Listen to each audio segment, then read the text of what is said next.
हम लोग अपील करने के लिए बुलाए थे कि आप अपने संगठन को लोकतांत्रिक कार्य प्रणाली से चलाएं। क्या मैं पूछना चाहता हूं इस मंच के माध्यम से भारत सरकार से कि आप किसके दबाव में ऐसा निर्णय लेते हो? माननीय विधायक अधिकारी सर से निवेदन करना चाहता है कि आए और अध्यक्षीय भाषण दें। सभी सम्मानित साथी, संचालन कर रहे भाई संतोष प्रसाद जी और हमारे अभिभावक समाज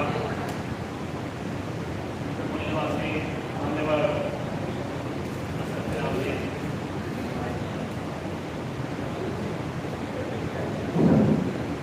सत्यराम जी, आप तमाम लोग का हार्दिक अभिनंदन करते हुए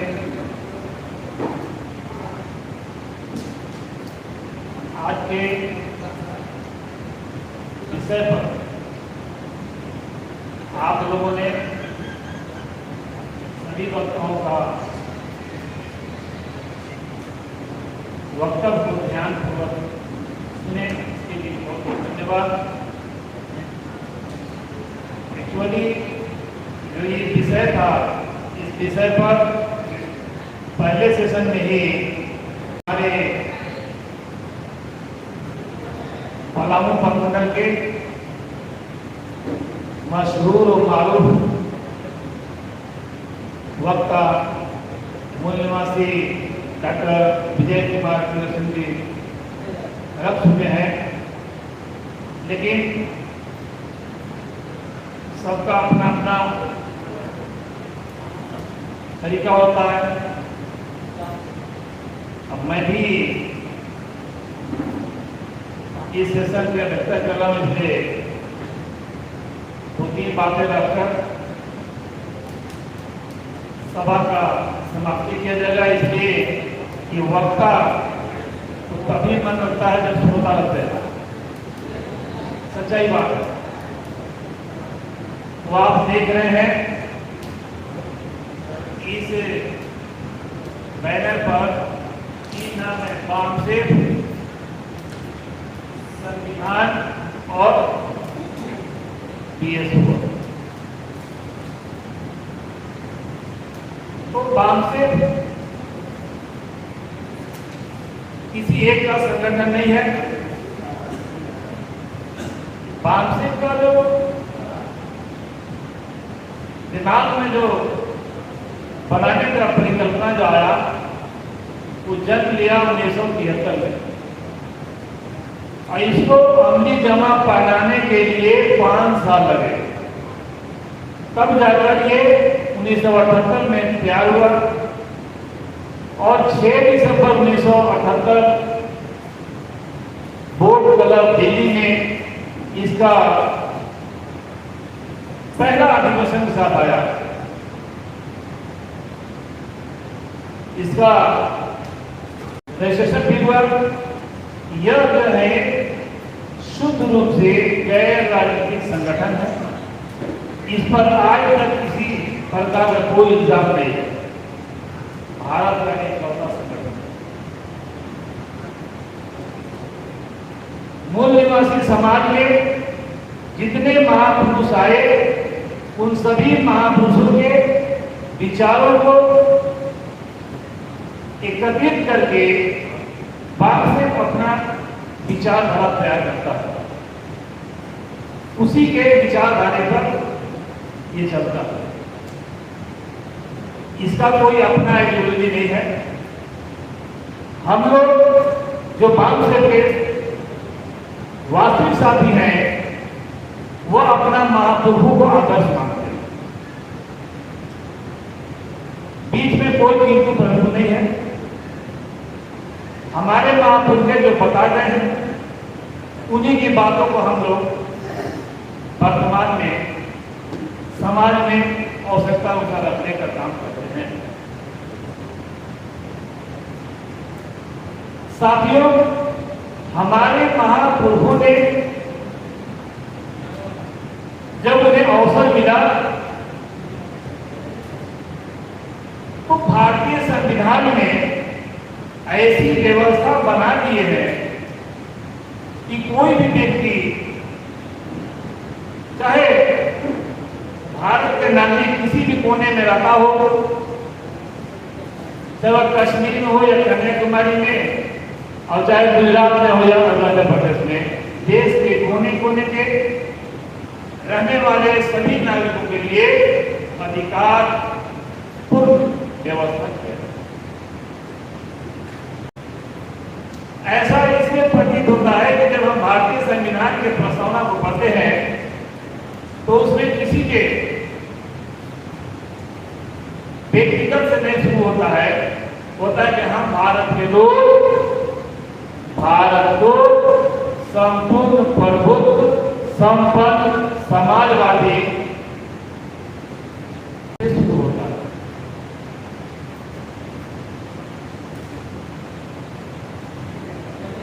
तो सवाल यहाँ इसको थोड़ा सा चिंतन सिविल केस रूप में देखेंगे तो बात समझ में आएगा। ये बिल्कुल विषय भाषण के लिए नहीं था। पुनः फिर से कर रहा हूं, यह विषय एनसीसी एनडीओ के ने जो डिजाइन किया था इसका नाम चिंतन शिविर होना चाहिए।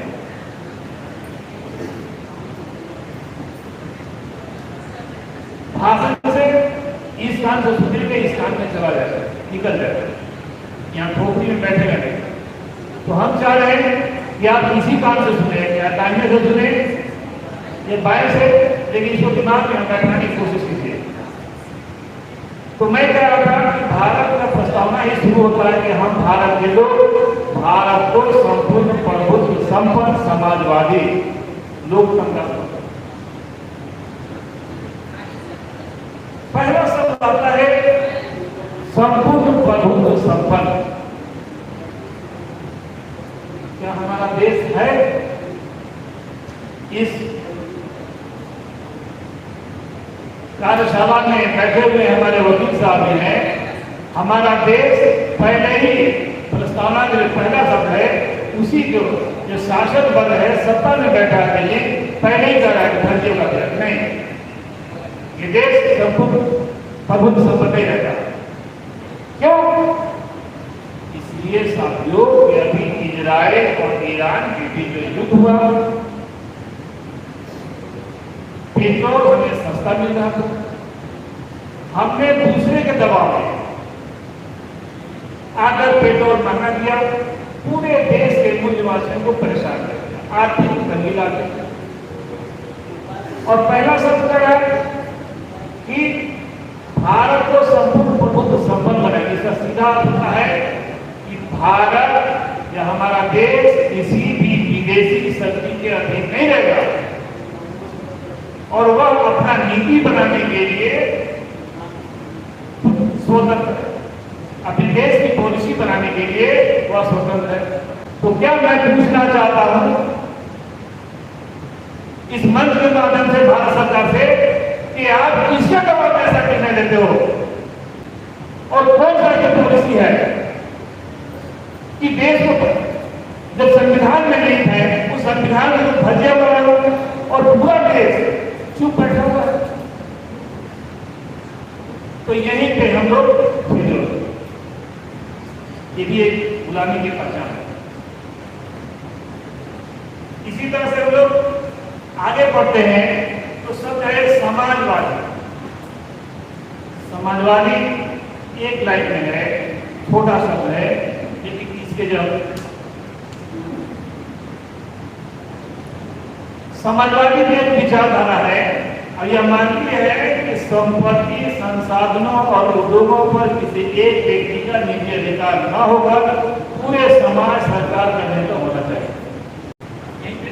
मामला समाप्त हो जाता है कि हमारे देश में क्या ऐसा हो रहा है, हम लोग को तैयार करना है। हमारा देश समाजवादी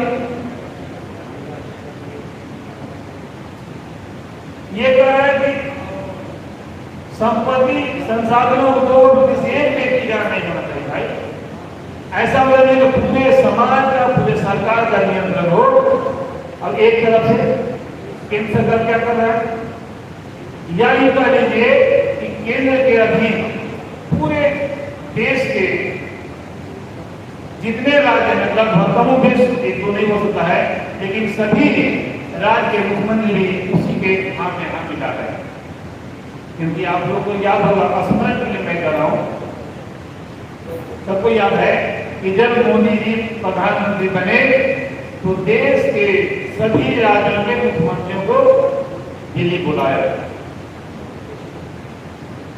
और बुलाने के बाद उसमें 20+ मुख्यमंत्री, शायद आंकड़ा इधर हो सकता है, 20+ मुख्यमंत्री गए और सबको पहला बात यही कहा कि देखिए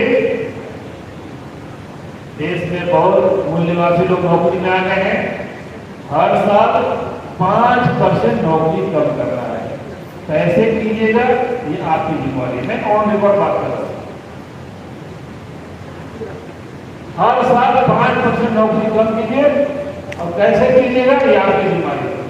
उस बैठक का निचोड़िए, उस पर भी हम लोग चुप रहे।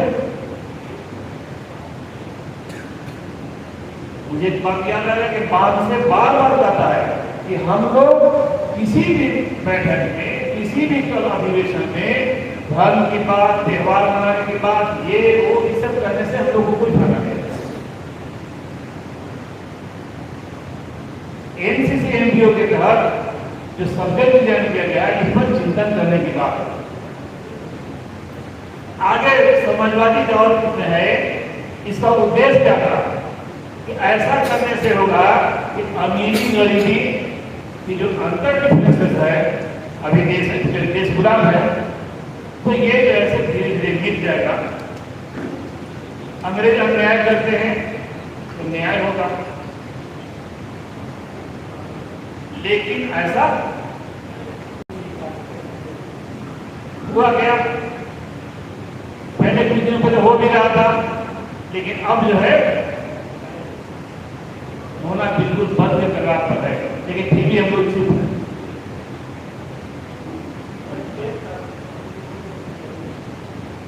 आगे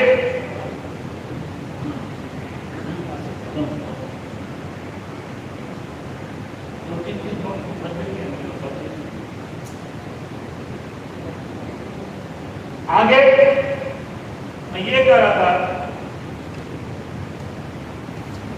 कि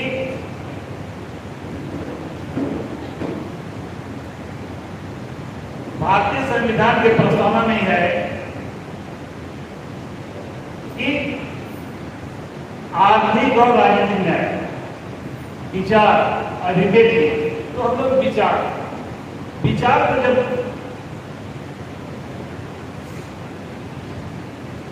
एक भी व्यक्ति,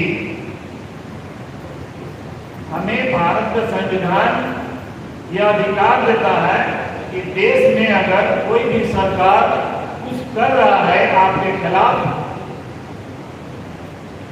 किसी के साथ भी अगर आपको पसंद नहीं है तो उसके खिलाफ आप आंदोलन कर सकते हैं, अपनी बात कर सकते हैं।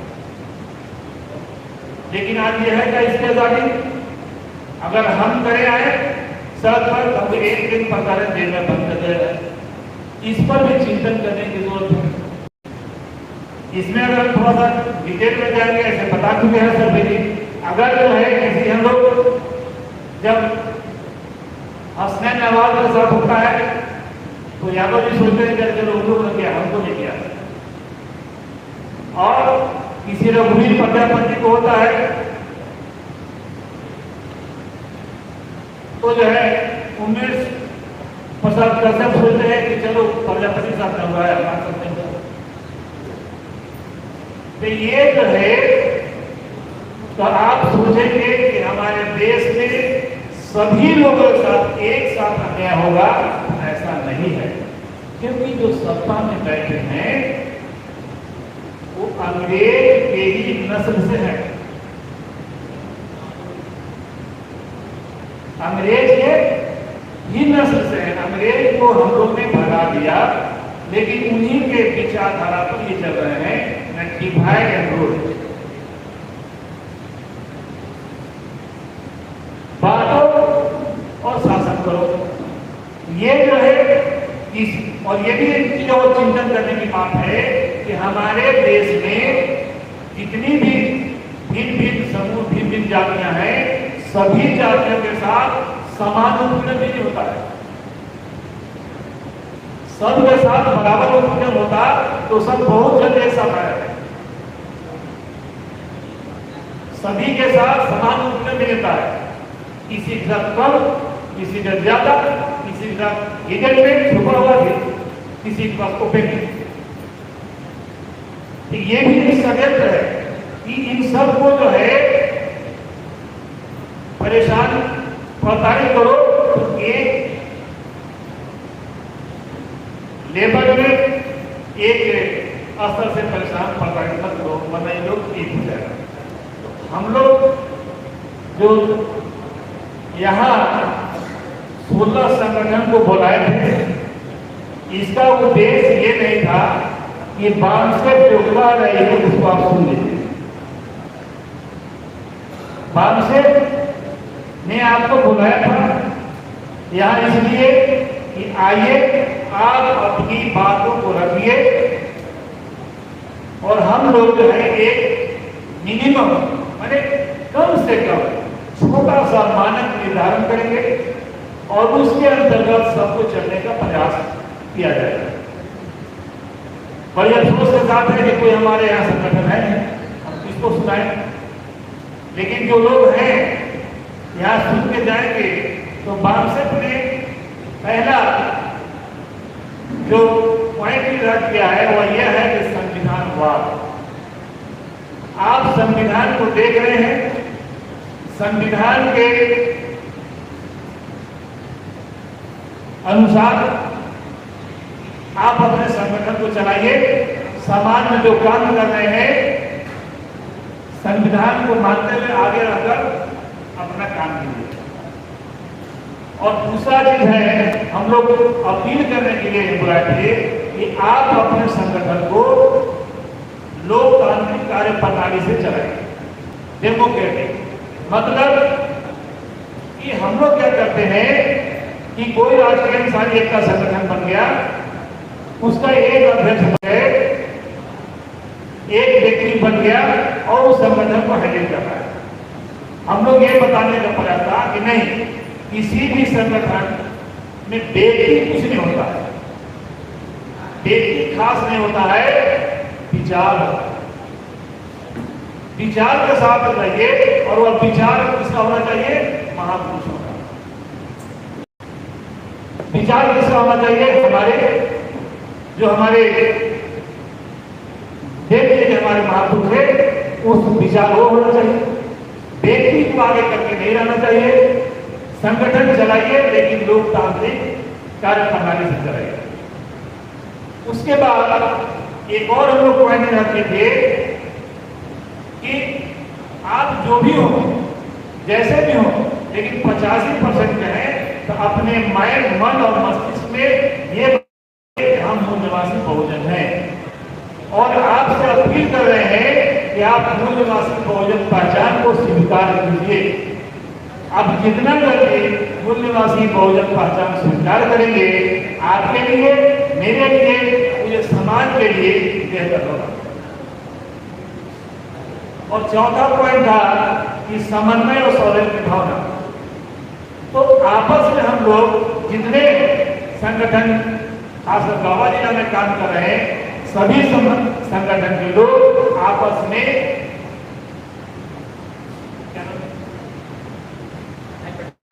हाई प्रजापति से मैं अपील करूंगा कि आप जो है, हम लोग संगठन का हवा में चला रहे हैं, सबका आपस में समन्वय और सहयोग होना चाहिए। इसमें सहयोग से क्या होता है, ये जो सहयोग की जो भावना होगा, इससे आपसी भाईचारा मजबूत बढ़ेगा।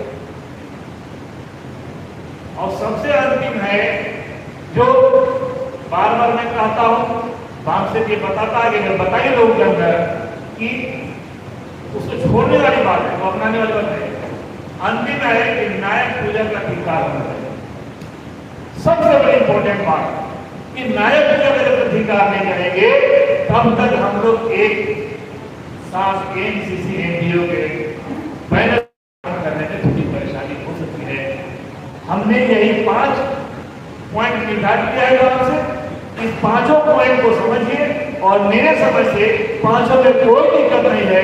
पुनः मैं रिपीट कर देता हूं और मैं इसे अपील करता हूं, ध्यान पूर्वक सुन लेंगे कि संविधान के अनुसार चलिए, लोकतांत्रिक कार्य प्रणाली को अपनाइए। मतलब अध्यक्ष एक समय का सीमा रखिए। सभी संगठनों से अपील करता हूं कि आप ये अपने संगठन का पुनर्गठन हर 1 साल 2 साल या 3 साल निर्धारित कर लीजिए कि हमको 2 साल में करना है, 1 साल में करना है, और समान अवसर दीजिए। क्योंकि समान अवसर बदल बदल कर बनाइए।